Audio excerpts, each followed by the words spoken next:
आए हुए ऐसे कलाकार हैं जिन्होंने कल मंच से तहलका मचा दिया था, अपनी धुन में सबको नाचने के लिए मजबूर कर दिया था। उनसे जानते हैं क्या इस नृत्य का नाम था, कहाँ से वो लोग आए हुए हैं। सबसे पहले शुरुआत करते हैं भैया, आपका शुभ नाम क्या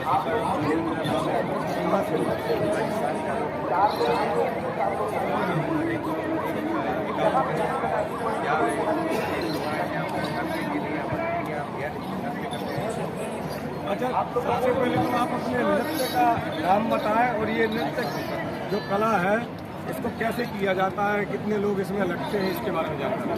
12 लोग लगते हैं, 15 भी लगते हैं। और ये होली का होली का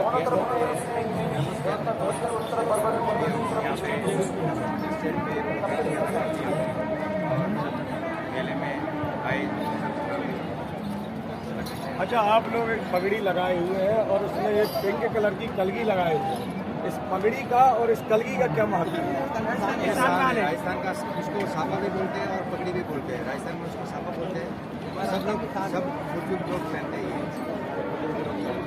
अच्छा भैया, एक आप चश्मा लगाए हुए हैं, आपका शुभ नाम बताएं। रमेश पटेल। आप जिस मंडली में जुड़े हुए हैं, आप कहाँ तक परफॉर्मेंस दे चुके हैं? जयपुर, गुजरात, राजस्थान और आज एमपी में भी। एमपी में हम एक बार और आए थे अगली बार, तो गुरु जी ने हमको ये शिवरात्रि पे आमंत्रित किया था। होली पे हम आए थे, अगली होली पे गुरु जी ने बोला था अगली बार आप कन्या विवाह में आते हैं। तो कन्या विवाह में हम बहुत आनंद आया, गुरु जी का आशीर्वाद भी मिला। प्रोग्राम किया, माँ का भी दर्शन किया, पूरा आनंद है, सब खुश है गुरु जी का दर्शन, बहुत आनंद। अच्छा भैया, आप लोग राजस्थान से आए हैं, राजस्थान की वेशभूषा, भाषा, कला सब कुछ भिन्न है। आज यहाँ बुंदेलखंड में आप खड़े हुए हैं, बुंदेलखंड के लोग, यहाँ का माहौल, धाम का माहौल आपको कैसा लगा? यहाँ का माहौल बहुत ही अच्छा लगा और हम लोग ऊंचाई थे। यहाँ का माहौल देखे, यहाँ के लोगों का प्यार, भरपूर प्यार मिल रहा है हम लोगों को और हम बहुत खुश हैं। राजस्थान में एक जगह है खाटू श्याम, वहाँ पर भी बड़ी धूम रहती है। और ये हमारे बुंदेलखंड का एक धाम है बागेश्वर धाम। यहाँ पर और वहाँ पर में कुछ समानता दिखी आपको? समानता तो कुछ नहीं है, वहाँ पे भी है और यहाँ का बहुत ये हो गया माहौल भी है ऐसा।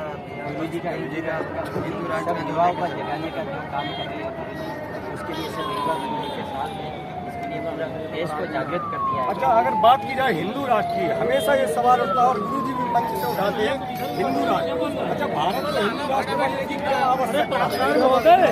भारत को हिंदू राष्ट्र नहीं है बनना बाकी है, क्योंकि अभी हिंदुओं पे बहुत अत्याचार हो रहा है। अभी से संख्या कम होने के बाद में भी हिंदुओं के साथ जहाँ संख्या में ऐसा करना पड़ रहा है। अच्छा, अभी हम लोग यहाँ पर खड़े हुए हैं, यहाँ पर हमने राजस्थानी के लिए कलाकार